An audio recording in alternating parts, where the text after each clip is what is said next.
I'm Adrian. And I'm Marilyn. Welcome to A Cult of One, a podcast that explores why toxic relationships, groups, or ideologies are so addictive, why they're so pervasive, and what makes anyone susceptible to a cult of one, or many. Oh my gosh. So I finally get to talk to you. She'll be like, I have a night with the boys. And I'm like, cute. All right. So it's nice to meet. I meet you too. I'm excited. Yeah. I mean, obviously once, the vaccines get going, I can't wait I'm excited to go meet friends and family, but like meet you guys too, meet people, you know what I mean? Yeah. It's crazy. You guys created a true friendship bond, truly online. I mean, you get to see each other, which adds a layer of, obviously, authenticity. You're not talking to a robot. But that's still really cool. You know what I mean? Like, you guys are for real friends. That's nice to know. We're going to be in our houses more, I feel like, possibly.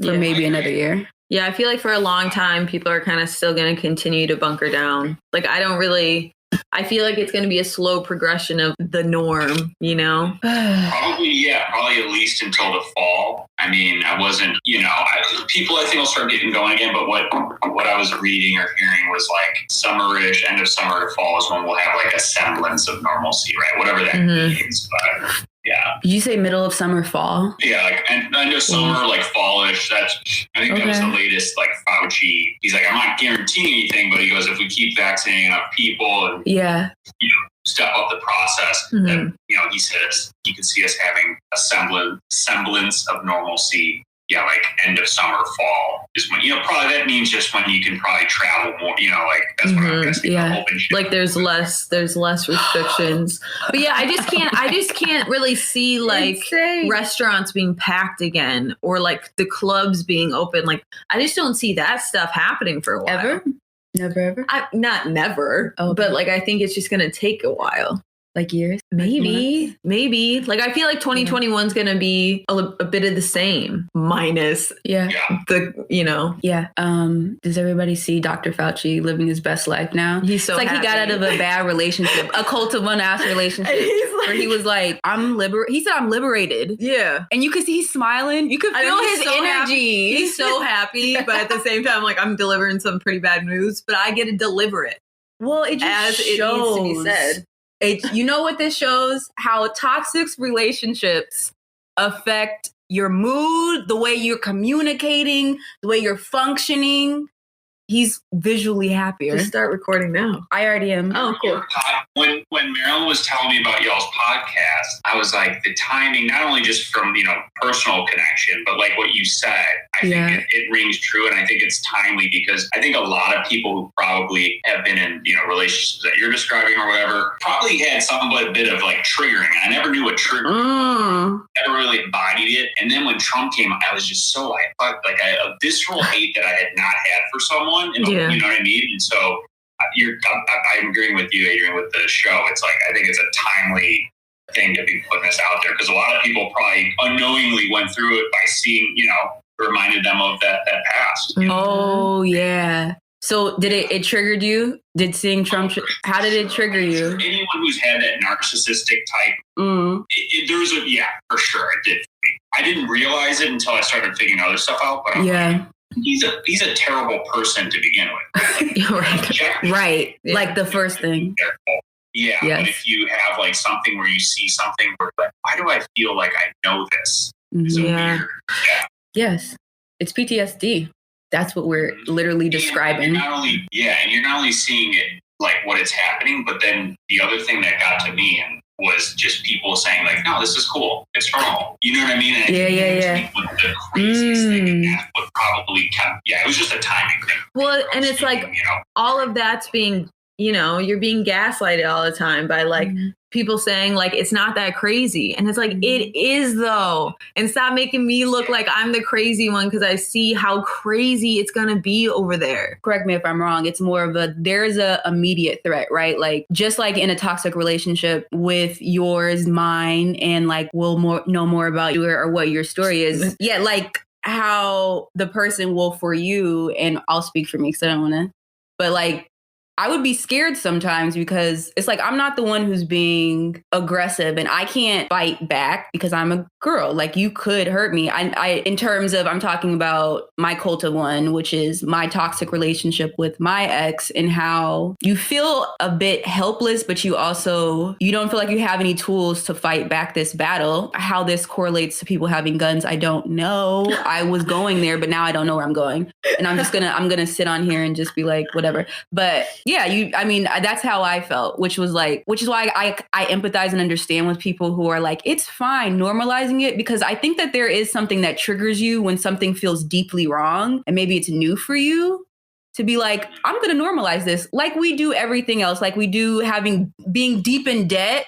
Like, I'm in debt as a human. I have something shackled to me, like this, you know what I mean? We should all be sharing this shit, but it's like, I have to normalize this, or how can I continue? Yeah. In any functioning way. Like you said, not only do you have, like that's the only way to really deal with it if you don't have the mental health training, or unless you're someone who's immersed yourself in that type of training, along with like mindfulness, to realize, where you can view your thoughts, right, or these emotions, and see what they're coming from and try to separate yourself. It's hard not to just go like, this is normal, and find whatever your way of normalizing it is, or dealing with it. Yeah. I mean, that's what you do.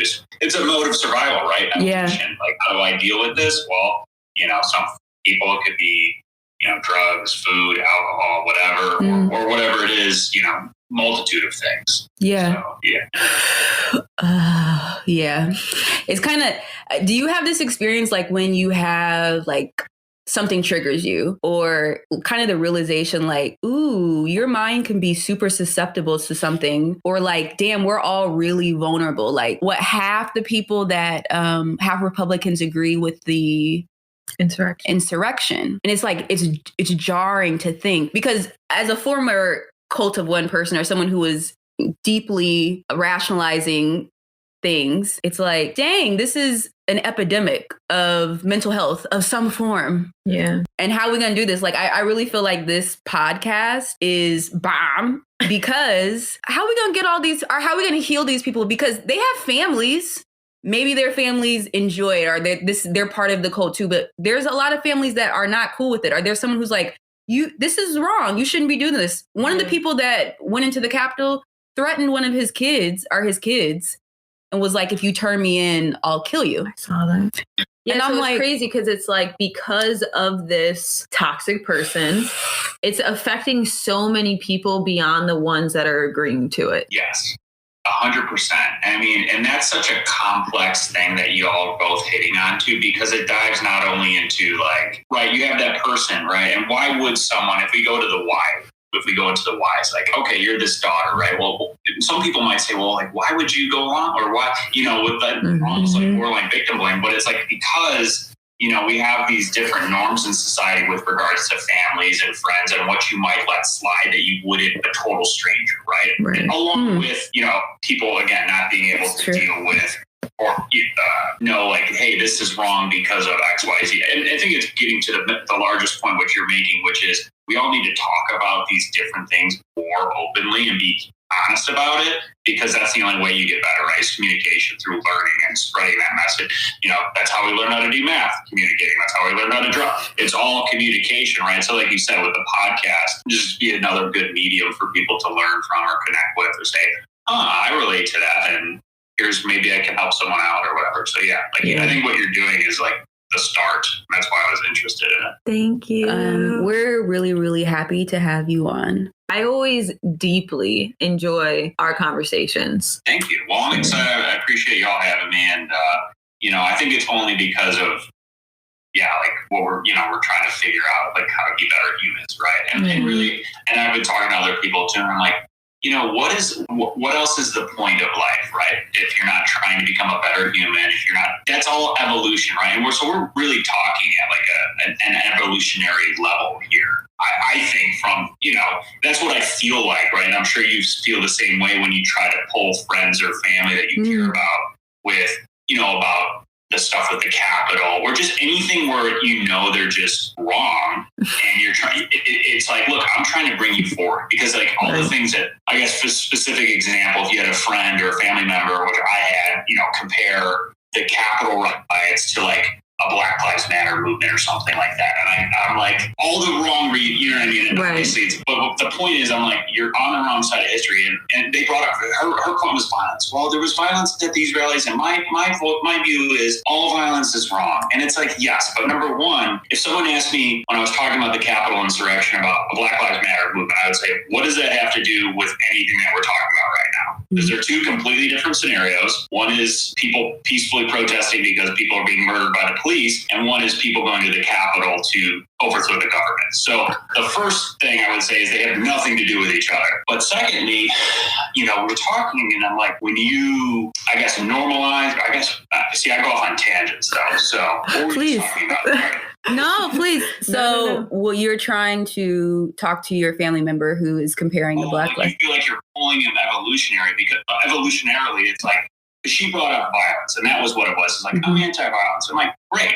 I'm pretty sure we can all agree on that. But the problem is, and this is what it was. It was like, oh, you guys are sensitive, and you don't want to talk about. It was essentially, she was just saying how she's anti-violence, and I said, well, if you don't want violence, right? When people mention something like a Black Lives Matter movement, compare it to what happened at the Capitol, and you don't correct them to let them know that they don't have anything to do with each other and they're not related. Essentially, it's like I was trying to tell her how important every little thing you say is, because if you can see people are easily manipulated to go to the Capitol, if you're around other people and you say, oh yeah, that's the same thing, well, then they're going to equate those two things to be the same thing, and they're going to think, so it's just like, and she was kind of like, your generation is so sensitive about talking. And I'm like, it's also, if you want no violence, then you have to be sensitive to what you say or think about other people, how that impacts others. You know what I mean? Right. So we were kind of talking about, just the deep, long story short is, I think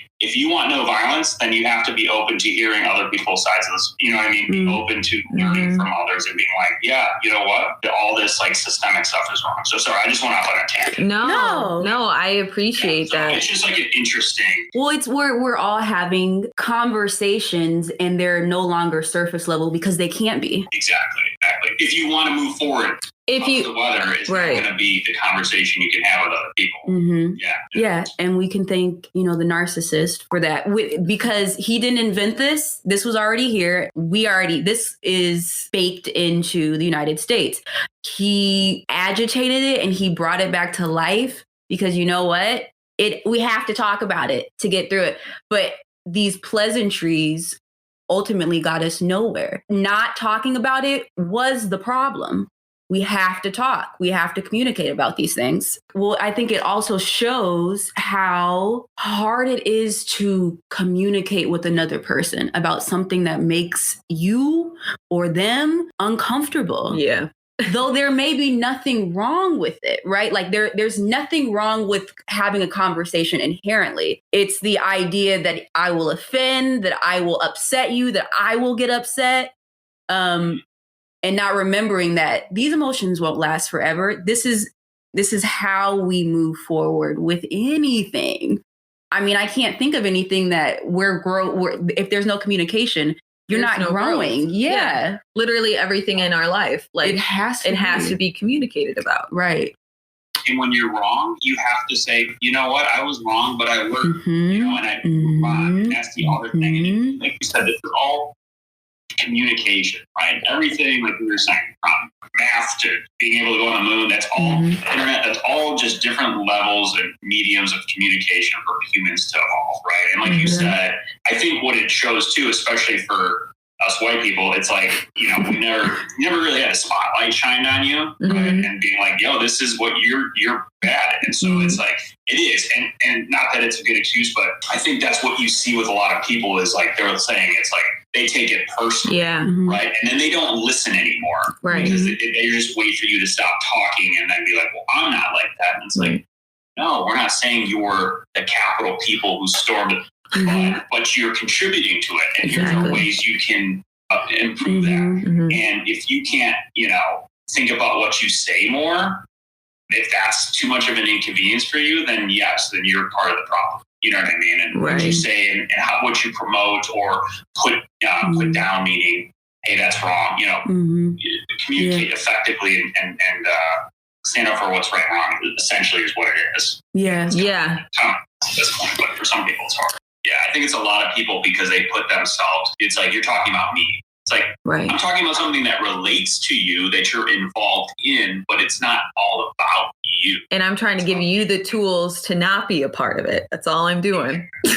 Exactly. Well, and with groupthink, there specifically with Trump people or anyone who's an occultive one, you are enthralled in that person. You put that person's ideologies on you. You strip yourself of anything that is particular to you, that individualizes you. And then you throw groupthink into that, which is like, I'm not accountable for anything. I'm a part of the group. It's so easy not to take accountability. And then accountability is seen as a negative attribute to have about yourself. And so, which is why we have to get away from narcissism or narcissists or understand it more. I know you had an experience, which I'm interested in learning, with a narcissist recently at your job, which I cannot imagine because your work world is different from, personal. You can't get away. They have your money. Yeah. So, but just understanding these manipulative ways, understanding narcissism. And if you wouldn't mind, what happened? Like Marilyn was telling me about it and I couldn't believe it. I was just like this, like just dead. So, and I mean, well, I guess, so it's a long story. Okay. I mean, to stick to the work thing, what happened is around this time, probably within the last year or so, I've been trying to figure myself out mentally, become a better person, worry. Yeah. I'm trying to think of this. Right. I know. It's my stepfather is not diagnosed necessarily, but through my mother and then observation and self-research, I'm pretty certain he's a narcissist. And so that was something I grew up with. And it was just an interesting dynamic because I was definitely, my mom was 19 when she had me, so not planned. My dad, so divorced. So it's not the end of the worst case scenario, but it was an interesting scenario because my parents got divorced when I was super young. And so my stepfather came into the picture when I was probably 2 or 3. So very, very young, impressionable. And then so was raised with him primarily. I would see my dad on the weekends sometimes, but it was him and my mother. So that was the main narcissist thing. And I can go on that later. But so the thing at work that happened so over this past few months, I've been trying to just, again, meditate, just kind of figure out why I think the way I do, why I feel the way I do, which is a privilege in and of itself because some people don't have the time to take it and look after themselves. But so I started this new job and I was working with the lead guy. And so the specific scenario that happened was a coworker's wife got pregnant. And so, or was pregnant, went into labor. Mm-hmm. So that day, he calls me and he's like, hey, Dennis's wife went into labor. So what we're going to do is just forward you all his emails and get the work going. And I had just started. It was already a pretty hefty role, but so this is saying, you're going to do 2 people's jobs at once. And I said, all right, let me see what I can do. And so a couple days into that, I reach out to him and the John guy was his right-hand man. And I'm like, I'm feeling overwhelmed because I'm doing all this work. So can I at least not have the new business submissions, right? I'm already working on this person's existing accounts, my existing accounts. I just can't handle it. He started to then tell me why I couldn't do it. It was because I wasn't organized. It was because I wasn't this, that. Little did he know, I'm somewhat of a neat freak. So I had actually built a Salesforce CRM out of Microsoft OneNote. So I kind of made my own little thing to make or stay organized. So, but he was, gaslighting. That's not what's happening. This, that, and the other thing. And so I started to feel really weird at first. I was just like, okay, well, I'll see what I can do, but I can't do no business. So that same day, they sent out an email at the end of the day, and it was like, hey, it was from the John guy, and he goes, hey, I've really been trying to help everyone out by taking on new business, but as you can see, I basically, and then he does a list of like how much new stuff he's had, and then everyone else, and then of course I'm at the bottom with 0 because I'm doing 2 bills now. But it's basically like after we had that call where I specifically requested, no more new business, this email comes out, and it's not a standard email.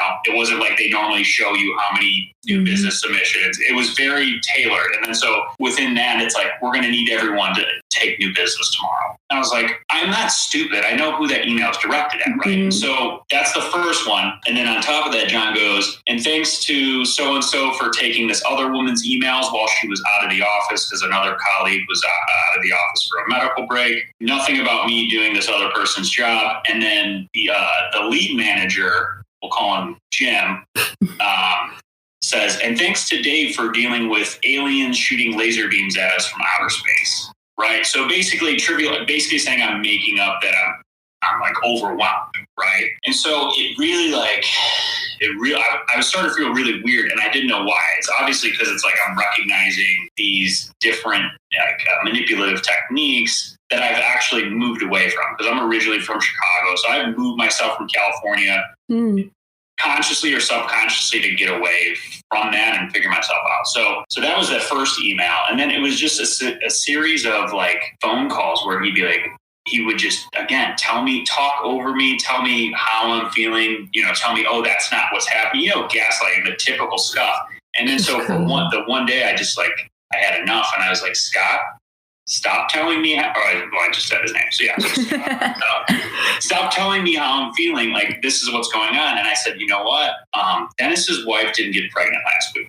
This is something that should have been planned out better. And because he was blaming me for it. And so I was a little bit more, at that point, I was probably passive aggressive. I could have been a little more direct, but I made that comment, and it sent him off to you tell me I don't know how to run a job, this, that, and the other thing. And so, what? Yeah, so it was intense. And so to finish it off, so we just had back and forth. And then what did John do? And this is over the phone. He was kind of like the enabler. What's up? This was over the phone? So that was over the phone, yeah. But I had like emails and stuff like that. And so it seemed like this is the relationship. You had the main guy, Scott, who was like the head narcissist. And I had heard he was a little kooky before, but I gave him the benefit of the doubt. And then John was kind of like his enabler. I don't know if you've done the research. Mike Pence. Yeah, exactly. But then he would also be passive aggressive, and so he was sending me just emails that were just. Well, that's what his leader is doing. Just like just like if your parents are like that, you're gonna be like that. Even when you get in work, you kind of take on those traits to survive. Be like, okay, this is what you're doing. I'll do. So it wasn't like outright, hey, you're a fucking idiot or whatever, but it was just little things that had reminded me of my stepfather.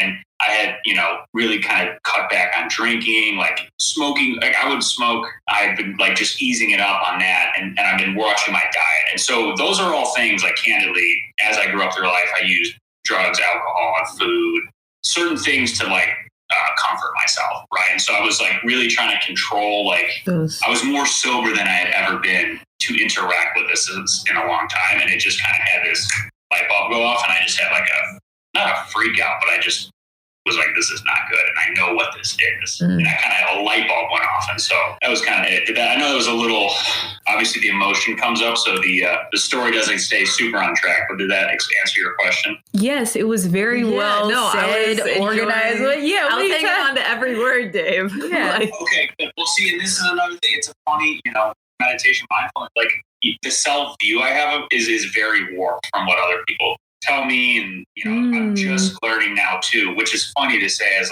because I'm like I said, kind of talking about before, because I'm a white dude, I've lived a pretty privileged life. I can't complain that I've had X, Y, Z, but it's just an interesting thing to be trying to figure yourself out, because I thought I knew how I felt about myself, but I really had no idea. And I think that's something that when you're in those type of toxic relationships, like you said, they strip you of your identity and they give you the identity they want you to have. Well, and I think that's what people don't go into. I think it's easier to just be like, this is just the way I am. I'm just a mad person. But it's fundamentally, you weren't born a mad. Babies don't. That's not how it works. Literally, you can change if you want to. If you don't, then say that. Don't reason out the way you're treating people in a bad way because this is just the way you are. Yes. Yeah. Yes. It's a selfish answer. Yeah, It is. So well said. But that's what a great thing about, not to get off track, but when they talk about COVID, right? They're like, no, COVID was selfishness is the disease in America. COVID, and that's what it is. Is people are selfish and or scared, and I get that. Like it is scared and hard to look inward, but you know what? You got to do it. Like you said, if you want to grow, you got to look at yourself and figure out what's going on here. Because how can you expect to be a good person to friends and family if you don't, love yourself or do whatever to make yourself better? So, yeah. Well, and also talking about people that might not like themselves, that is the path to liking yourself, loving yourself. You can't do nothing unless you love and like yourself for real. And I really don't think people get it. I feel like it's a cliche. It's said a lot. What does that really mean to me? As I go to work 5 days a week, what does loving myself really mean to me? But it means having those existential questions, thoughts, moments with yourself. So you can understand yourself and rid yourself of perhaps shame. I'm speaking to myself when I speak also, like, I think that there's a lot of shame when it comes to, as you were talking about, which I would like you to continue, toxic masculinity. A lot of shame around that, a lot of shame around not knowing why you do the things you do, taking traits on from your abuser, which is very prevalent.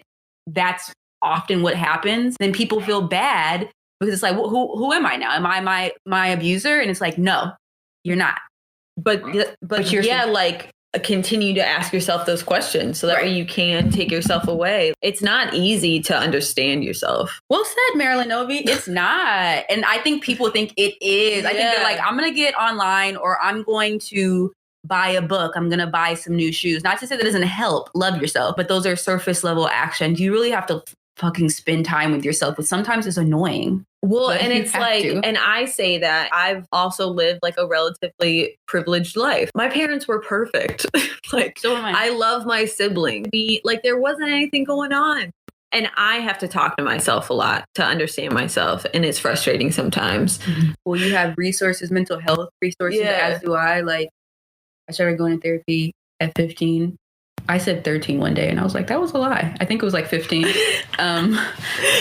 But like that shit was exposed to me. And so it demystified any negative connotation that went with it. And that makes all the difference. Yeah. If someone is seeking help, if they feel ashamed for seeking it, what's the likelihood that they're going to do it? Or weren't exposed to being like, this doesn't make you weird, odd, or different. This means you're having a conversation literally with another person that is medically qualified to help you. I mean, good God, it's the best thing in the world. It's like exactly what you're looking for. Right. Well, and I forget what I was listening to the other day, but they said our brain is something that we use in everything that we do. So why are we embarrassed of like making sure we take care of it? Just like you said, we go on diets to take care of our bodies. We exercise for our bodies. Trying to think of other examples and I can't. But you had two, and that's I had two examples. Then we have such shame around taking care of our mind. Did you say question, Dave? No, I said that's a great question. Why is there shame? That's a great question to ask. I mean, immediately where my mind goes, because I'm going to be pessimistic, is part of it. And this is completely me guessing, so I don't take this as fact. But I mean, obviously, I think of like mental health as being right now it's too much of a privilege, and I wonder if it's looked at like that as a source of power too. I mean, again, this is conspiracy theory level, but like I don't think so though. But for real, if everyone had access to mental health care and could be better versions of themselves, and then maybe they wouldn't be put down, like you said, buying things, right? People tend, myself included, I would go on sprees where I'd be addicted to, I want to buy and know all about this car or, these toys or whatever, right? Because you get that instant dopamine hit and you think, I feel better. Yeah, you do now, and you get bored of it, so you move on to the next thing you buy. Same thing with doing drugs or alcohol, right? You're using all of those items you take are ways to avoid dealing with all the shit we're talking about right now, right? So by using all those things, you're a nice consumer, right? So this is me getting like really deep. I mean, that could be, I'm not saying that's the entire reason to like no mental health, But I'm sure there are certain people that are like, well, it's good to keep people self-medicating and purchasing things to, versus let's talk about mental health in elementary school, keep people. That almost tools that they really. Well, and that kind of feels like the top level, Yes, feels conspiracy theory level, but I like I don't think we're far off from the truth, because if that was the case, if resources were everywhere, then we wouldn't be in this situation. There wouldn't be stigma around it. People would be getting mental health. I mean, they still kill people that are mentally ill. Trump went on this killing spree and he killed the only woman on death row. She was abused since she was like 3, verbally, sexually. She ended up killing a woman and I think taking the baby out of the woman's body. And her sister was like, we were brutally abused our whole life. Nobody listened to us. She went to the police, ran away from home. They put her back there. So she's mentally unwell. That's what her sister said. And I'm just going to make that assumption that if you're exposed to those things, just like we've been traumatized by Trump, like people of color have been traumatized by the police and living in a dominant society that's not for us, like these things are real. We're still killing people. There are no resources. You know what I mean? The stigma is because of multiple things. One of them is because we kill people that are mentally ill. So it's like, we're not far off from the conspiracy. There's something there. Yeah. There's something deeply there. And it's really scary that people are being swayed away from helping themselves. That's super sick. Yeah. Yes. And again, I think it's because, I tie the same thing with, we talk about Medicare for all, right? That would include mental health. And again, that's kind of, I guess, what I was getting at too, is like, I think a large portion of the reason that, because we're such a capitalist society in the United States, right? It's like, you're more free, right? If you don't have to worry about healthcare, that's one less thing to have a job for that you hate, right? You know what I mean? So it's just another, so there's a lot there that, I'm no expert. I'm just taking stabs at it with my own thoughts, but that feels right. Well, your personal experience is also relevant. It's not a stab. This is your experience. This is what you're living. This is what you're seeing. That's also another thing that I feel like is taken away from you when you're in a cult of one or in a manipulative relationship, is not believing your own intuition or your own personal experience. You told me this. No, I didn't. Gaslighting. It's like my intuition is telling me that I'm not crazy. But yeah, I walk out of here every day feeling confused and crazy with my relationship, and I think with Trump people, with anyone who is not in a place, is too far deep in their head in the cult and can't get, there's this sense of like suppressing what you see in front of you, and so dangerous. And if more people were able to get some mental health, they wouldn't feel so confused, or, it's so hard to put a name to these feelings. What's crazy about it too is we know that if you don't deal with things, like there's anger that can come from it, even if you're a kind person. So like if you also then have an abusive growing up and now you can't deal with it, the more extreme that was, the more extremely react. And that's then now we have to start putting people in jail because they acted out. But if they had help earlier, maybe they would have been good and they could have figured things out, and then they don't. We're the mental health institutions that are well run. We've seen that people can go in and come out and have a positive life after. Where is that? That doesn't exist. It's just fucking jail. Yeah. Unless you have enough money. Exactly. Yes. Exactly. Going into what we were talking about earlier, that's why it's like, it is a class type thing. Yes. And it is too expensive. And that's the thing, that kind of what you were getting at. It's like, all three of us are smart. Like I said, I've lived a not a poverty lifestyle. So imagine how hard it would be if I was not a white dude who had access to education.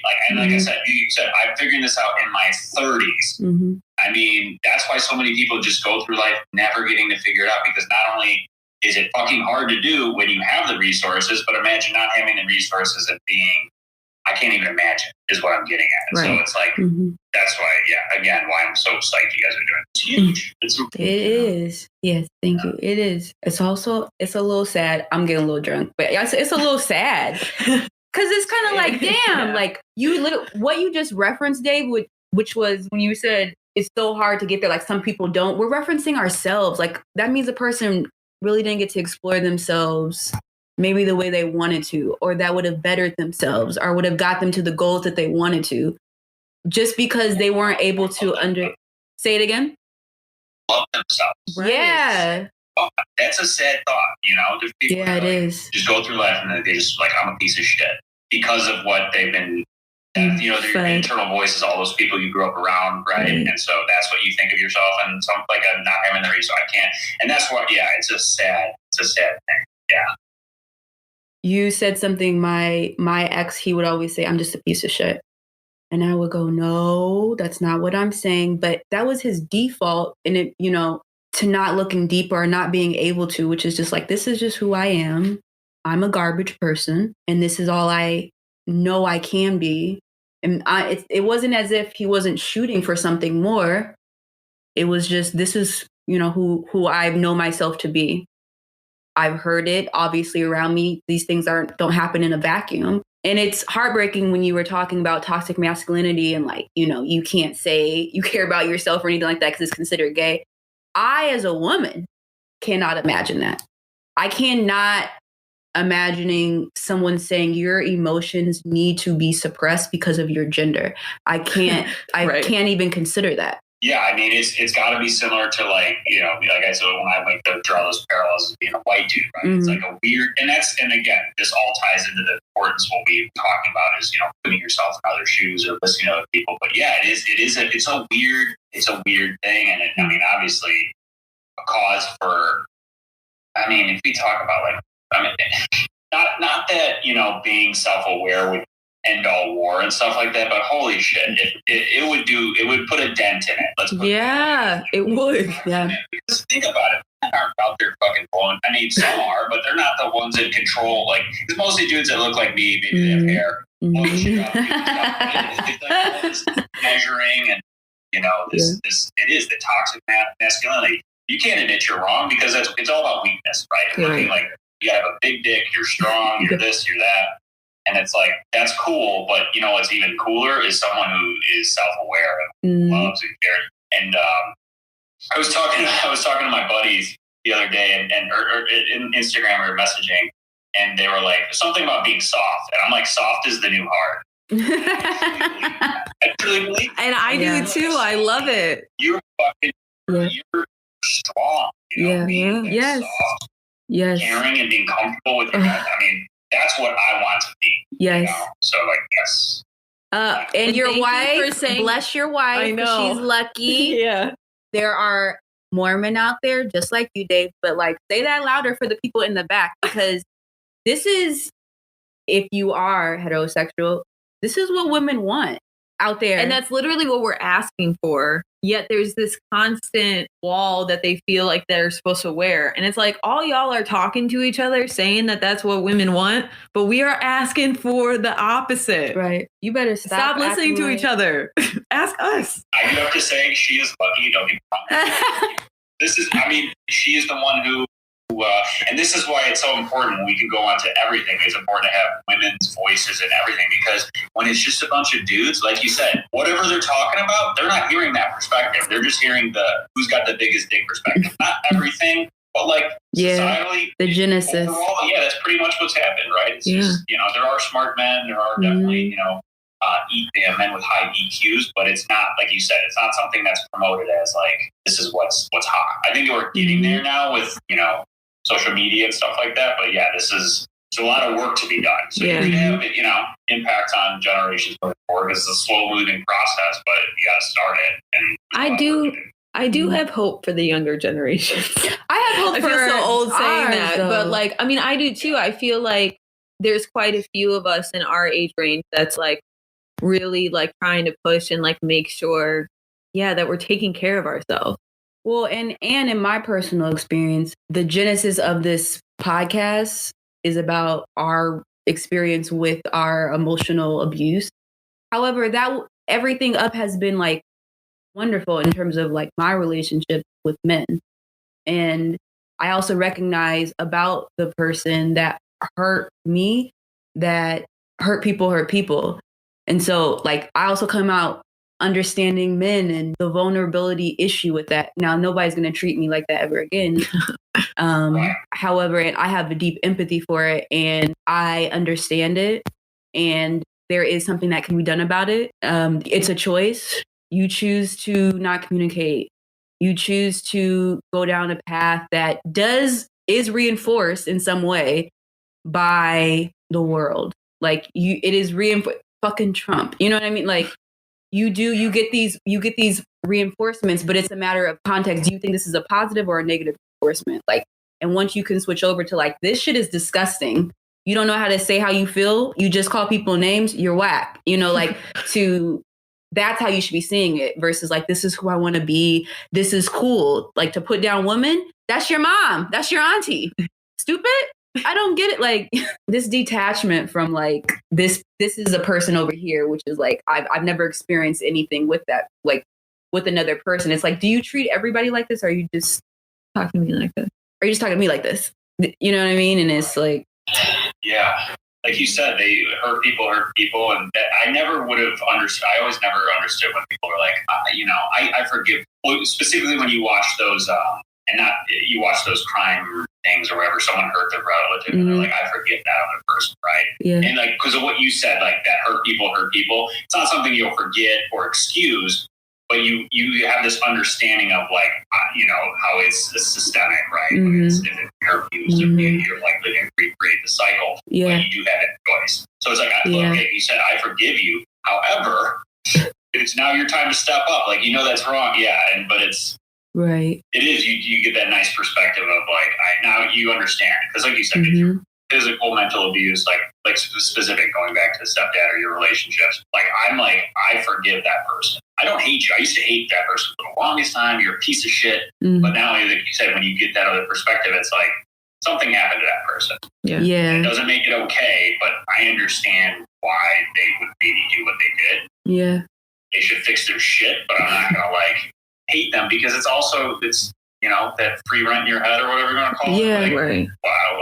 Fuck that. I'll put my energy somewhere else. Yes. So, and that's literally what it is energy that you're offering this person. And that is like filling up, the space in your mind, the space in your heart. It holds hatred, which is heavy and on difficult. You. Yeah, on you. So it's like, it's helpful to finally release that. Let that shit go. And understand your boundaries with this person now, like because it's a family member for you, of course, there's still going to have to be some interaction. Luckily, you're also doing something because you have control. Like, Dave, you choose how you want to move with that relationship, right? Because you are in control of it. You have the wherewithal. You understand what's happening now, which I'm sure as a kid, and tell me if I'm, you kind of you don't have the space. You don't have to be like, well, I don't know what's happening and I can't go nowhere. I'm a kid. You know what I mean? Like, it's like now you can actually do that. Well, and you made a point, how much it affects you everywhere. Like, I feel like we would try to keep our toxic, our cult of one situation in a box, but it's never in a box. No matter what you think. My mom called me out on it the other day. Yeah. Like she mentioned, because I never really told my parents what was going on. What? That's embarrassing. I'm not admitting that to myself yet. I'm not telling them about it. But yeah, I was talking to my admitting it to myself yet. Right. So I was talking to my mom the other day and she was like, I knew that something was wrong because you were so attached to your phone. Like you wouldn't not pick it up. You wouldn't, like, if he called, you called him back. And I'm out here thinking, I'm doing a good job hiding this from people. They realize something's going a little fishy because they never have met him, But I thought I was doing good. They're out here questioning me. That mental intuition where, they're like, something's off. Yeah, for sure. Well, that's it's funny you mentioned that because, like, I speaking of talking to, like, relatives, I had told, like I said, my parents are divorced. So I have my father and stepmother who I'm pretty close to. So I was kind of laying out stuff that happened. And my stuff was like, I always had a feeling something's off. So it's interesting. Yeah. I love those little tidbits because it's like a reinforcement. Like, I wasn't crazy. Like, that intuition I had was right. And I just didn't know how to verbalize it. Yes. And it's crazy. The abuse, it's so crazy too. We were talking about minds, and it's funny because I am, whether we're sharing, so I'm also epileptic. I don't know if you're familiar with what that is. But no, can you explain?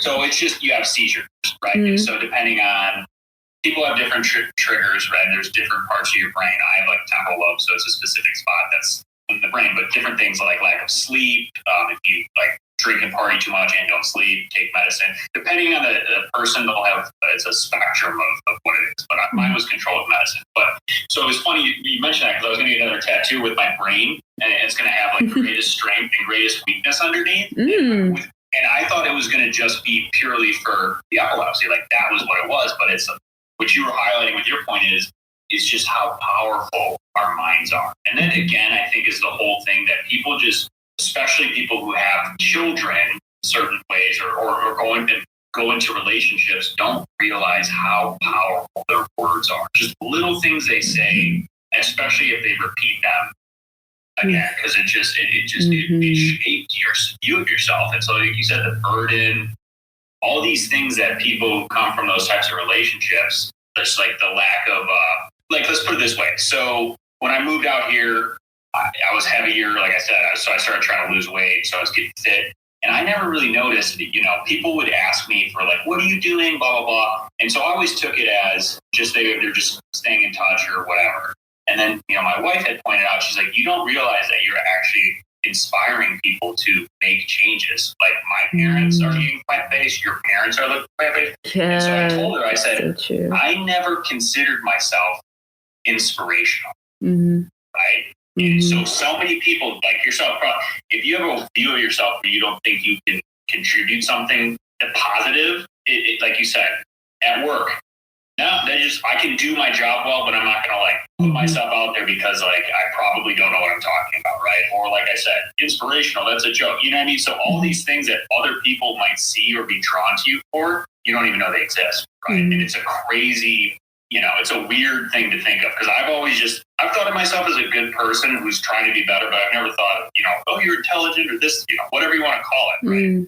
And self-view then impacts everything you do. You go to school maybe. Well, I'm going to school just to get a degree because all I'm going to do is just get a job and go to work. It's not like I could go do something and revolutionize anything. So why don't I just be right? So you make all these decisions, and it's just crazy when you think about just the complexity of not only mine but just these relationships. And I think that's what it is. Just the power of one person on another is crazy. Oh yeah. So when somebody has a specific, like they're pointing a statement at you and saying that you're dumb, that you're stupid, that you're not as good, that sticks with you. Yeah. Obviously them projecting, but you think they're speaking truth, especially if you're younger or they're in a position of influence, relationship, love, someone you're attracted to or you look up to. It's gospel. You look at, Yeah. Well said. Very true.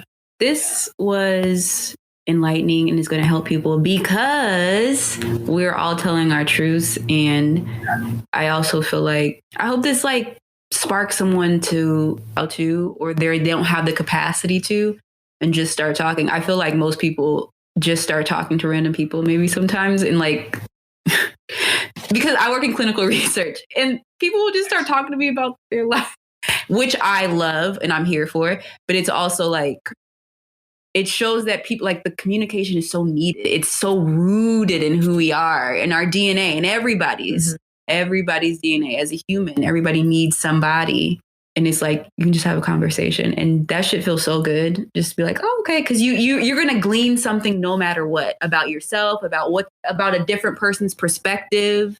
There's a lot to be learned, by just communicating. And we've all experienced being in a cult of one or being in a manipulative relationship, and, or around a narcissist, and how fundamental it was to get out of that situation by communicating, by figuring it out, Communication is so important. That's why we were like in our relationship for as long as we were, because we weren't communicating it outside of us. But I mean, that is a tactic in itself that a lot of narcissists or, cult leaders use, which is isolation. Stop communicating with these outside ideas. Or tell you how to communicate when you are outside of them. Right. Yeah.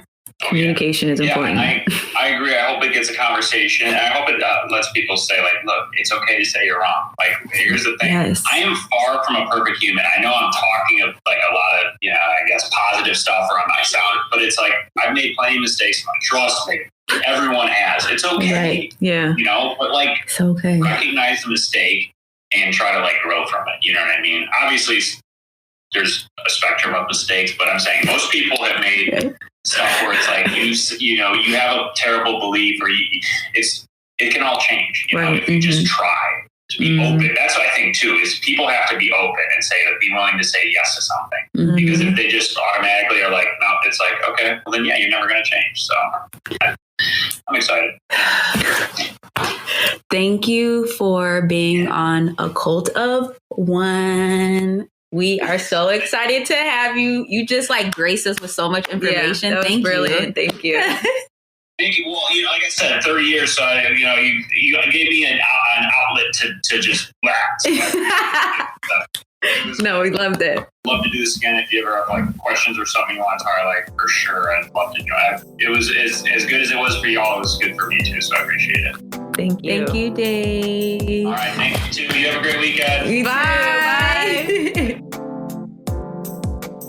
If you have an extra 5 minutes to spare and you're interested in a moment of relaxation, stay with us as my very good friend Dorothy Kuiper guides us through a sound bath. If you're interested in learning more about her and her work, you can find her at dorothykuiper.com. That's Dorothy Kuiper, KEIPER.com.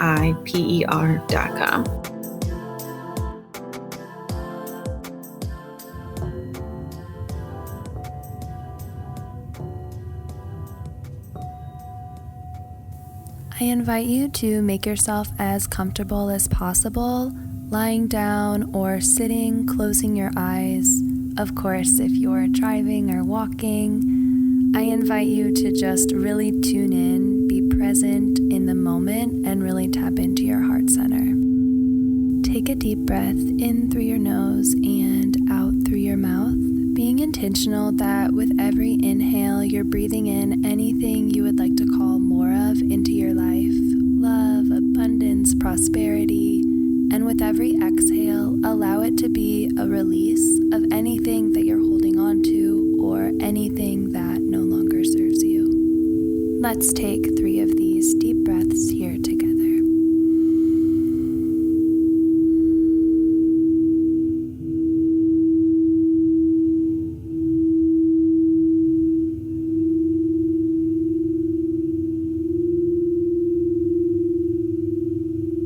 Do a body scan from the crown of your head to the tips of your toes, recognizing any areas where you may be holding tension. At your third eye, that space in between your eyebrows, your tongue, your jaw, your shoulders. Allow your belly to move freely, your arms, your legs. And then bring your awareness to your heart center. I invite you to repeat the mantra, I have the courage to love unconditionally. Keeping in mind that our ability to both give and receive love is rooted in the unconditional love that we have for ourselves. You, my friend, are a powerful being of love and light. Rest in this truth as these healing sounds, vibrations, and frequencies wash over you.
Begin to wiggle your fingers and your toes. Take a deep breath in through your nose and out through your mouth. May you move forward in every moment rooted in love and kindness. The light in me sees and honors the light in you. Namaste.